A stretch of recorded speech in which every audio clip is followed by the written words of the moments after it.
Misconceptions. The manhole cover in space.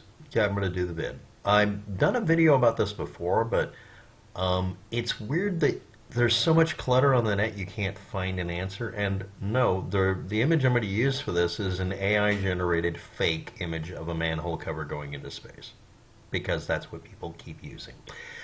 1957, August 27th, local time 3:35 p.m., which worked out to 22:35 GMT according to another note. So whichever says the GMT, that's going to be the real time most likely, but it could be the other way.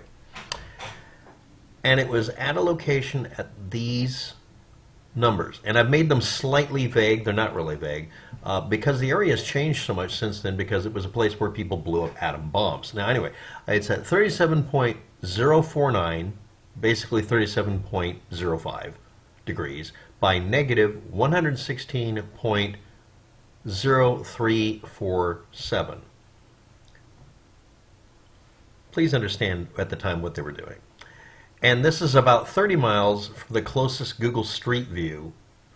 And the best one I'm going to leave a link to is further than that, 6 miles further away. And even if you look in the right direction, it's probably not going to be able to see the area. This was where Operation Plumbbob was going on, and this is Test Pascal B. It was the second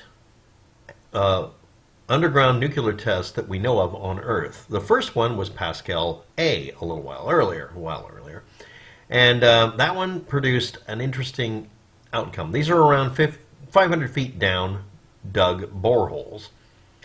And the previous tests created a 100-meter, many 100-meter tall Roman candle jet of fire effect. The idea was to reduce the amount of crap produced by an atom bomb test, and they used deliberately weak bombs, or presumed weak bombs, and collected information like they would do during any other test, but the idea was to contain it. They would do this by many methods. A concrete plug was placed over the bomb, directly or nearly. You'll also see it called a columnator. This wasn't a columnator. This was a plug set in place. And this was over to contain the blast. And what happened is the atom bomb blast superheated the concrete or cement or whatever, rock, and a lot of the surrounding area into a superheated column of vaporized rock and dirt and everything. If you're not aware of it, any solid or liquid material, if you turn it to a gas, or in this case a vapor, it almost always becomes 10 times wider, taller, and deeper than it started off being. 10 by 10 by 10 is 1,000 to 1. This is a number that's not really completely precise. Everything has slightly different numbers to it, but that's generally what happens to it when you detonate an explosive. Atom bombs work off of an energy release that involves the atom itself breaking down into raw energy, which is a different thing. But anyway, let's move on. This literally just vaporized a concrete plug. And then 31 milliseconds later, as calculated, this gas burst effect of cement going through the air that was inside of the column, the borehole, hit a 2,000-pound, that's what it was estimated as. They just made it big enough and thick enough to be a pretty good cap, that was 4 inches thick approximately and 4 foot across and mostly round. And it was welded over the borehole's outer ring, which was metal as well. It was presumed it was going to pop off, but the idea was to contain it a little bit, to either make it more or less intense, but to try to keep the stuff from flying everywhere. And it took only 31 milliseconds for it to travel 500 feet, or 490 something. Now you can do the math on that if you want to. And yeah, assuming spherical bastard mode, you'd have to assume that it wasn't accelerating or compressing. You have to simplify things. Anyway,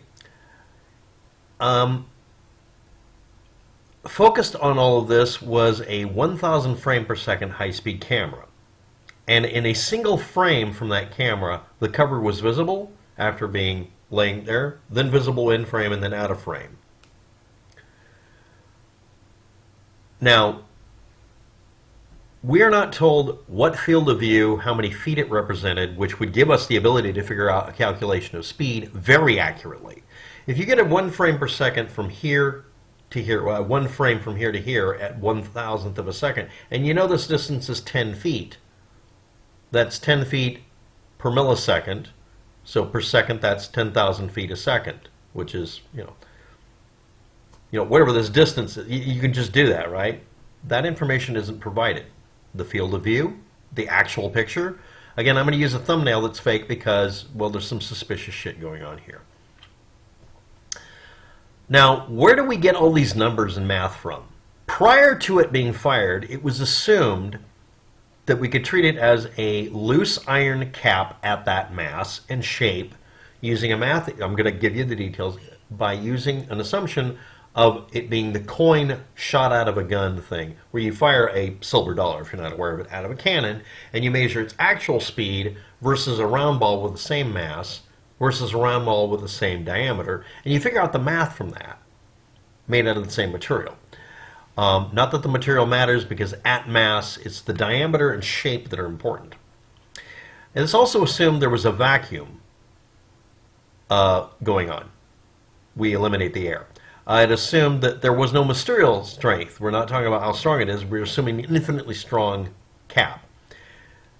Air, gravity, all of that was removed from the equation. This is prior to firing it.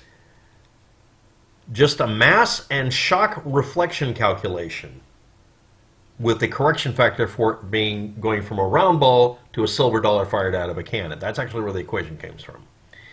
And the speed of it at maximum, or at the base level, was presumed, well, at least 35 to 42 miles per hour. It was settled on later on at 35 miles per second, excuse me.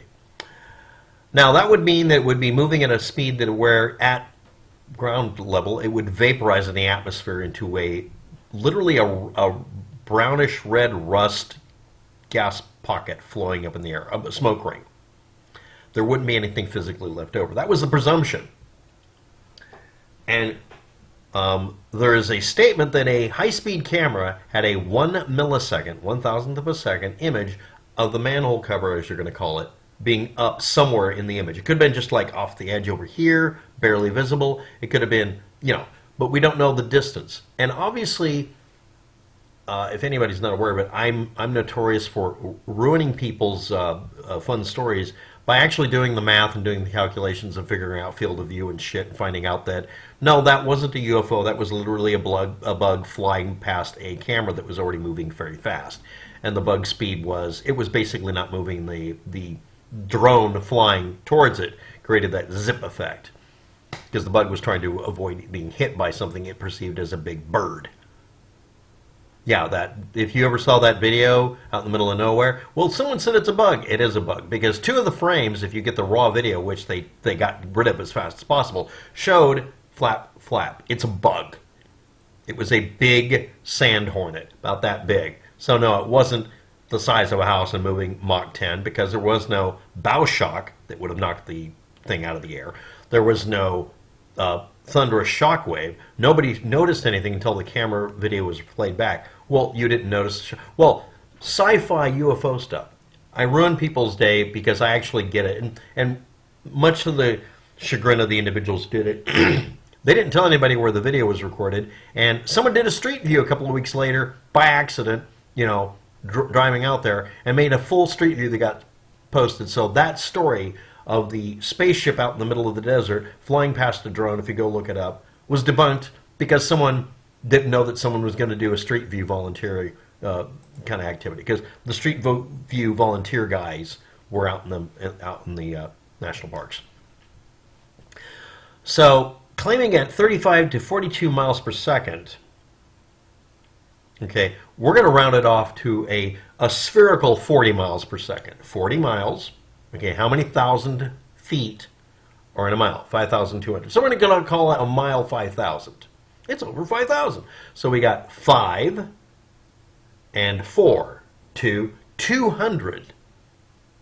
200 1,000-foot designations would be traversed in that distance. Okay, so So you would have to be freakishly crazy lucky to get an image of it going from here to here within a 1 millisecond gap, because the likelihood of you capturing it all is nearly zero if it was going that fast. Which means it was very likely not going that fast. It was going much slower. Robert R. Brownlee, 1924 to 2018, is the source of the data I'm quoting. That's the person who came up with the calculation.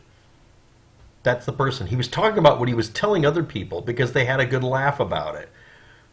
Unless you've been a technical person or been around him a lot, you don't know about us having a load of fun coming up with, we call it a joke. I mean, literally, we call it a joke. Like, I tell you what's going to happen to a computer, or it could be this, and it's literally a punchline to how bad or good something can be.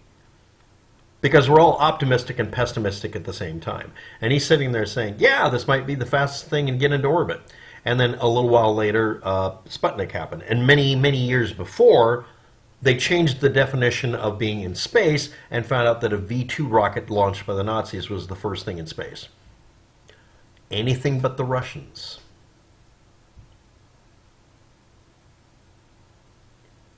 So there's a motivation behind it. So anyway, Wikipedia, Wiki, Operation Plumbbob, and this was Plumbbob Pascal B, an attempt to fix A. You can also look at another link that says the same thing. Then we have some archives that ended various characters, some of them going back to 2002 and 2003. One of them is the direct quote of the data from the person who provided it that people keep misquoting. You can also look up the image, the alternate image that's seen a lot from Operation Teapot, which has nothing to do with it. People use because it shows something flying out of the top of its explosion. So again, 1957, August 27th at about 3:35 p.m. locally at that location, 30 miles from any Google Street View, but there's a really cool Street View I'm going to link below where you can see, obviously, how wide open the spaces are. 500 feet under the ground, an H-bomb, the 300-ton yield, 1 foot by a little bit longer plutonium pit bomb that weighed about 60 pounds was set off. The whole thing weighed 60 pounds. It's not 60 pounds of plutonium, for instance. Not necessarily. There's very little details about it because, you know, some of it's still a secret. Was set off almost 500 feet down, or at 500 feet, and then that, after 35 milliseconds from 500 feet up, again, do the calculations of the actual velocity of the gas pressure, was pushing a heavy object as fast as it could through the air. Now, these are all calculations again. These were not measured necessarily. And here's where we do the coup de grace into the story. The single frame from the high-speed camera. Where is it? There is none. There is no sign of it. Well, it was, no, there is no or, well, no, you're presuming. The image was part of the archive of the information, and it was considered visually uninteresting. Otherwise, they would have kept it. And even visually uninteresting things are kept. So, again, this is based on a calculation before they fired it, and there's a claim, I saw a frame from a high-speed video recording that would have been started right at detonation and stopped as soon as possible at 1,000 frames a second, of a piece of film that had to be developed later showing the manhole cover, as they keep calling it, above the ground. Okay, where is it? Now, I want to tell you something about these high-speed cameras at the time at 1,000 frames a second. That's how fast the frame rate is. It's like it's an audio noise just from the shutters and shit. About 40 feet of film is going to get shredded when you bring it to a stop, and it spins out, and the inertia of the film flying through it. You have to have a spool up time to get it up to 1,000 frames a second. So you spool up, film, you know, lights, camera, action, lights, hot, camera, rolling, sound, recording, and you go in front, clack, action. That's how you do it with this stuff too. That means they threw away, at minimum of a second, they threw away a couple of 100 feet of film at the beginning and the end of this, and it shredded the rest. And yeah, so where's the frame? Someone witnessed it. Where is it? These are all public domain. It's not super secret anymore. Worse stuff is released. No frame, no fact. It may not have happened. Thanks for watching. Have a good day. Good luck with that. And yes, it would have burned up in the atmosphere before it got anywhere.